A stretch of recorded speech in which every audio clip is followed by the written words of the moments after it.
Hi everybody, I hope you are doing well. Today we'll talk about how to fix or how to solve the problem of Fiverr API weekly icon settings.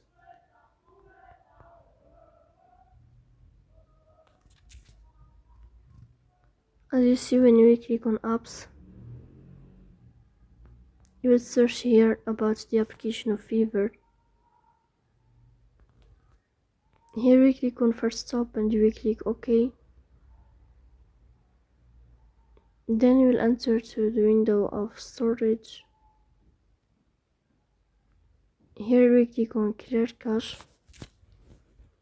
In the end, you will turn off your phone and you will start your phone again, so please don't forget to support us by like and subscribe. See you next time and thank you for your watching and your attention.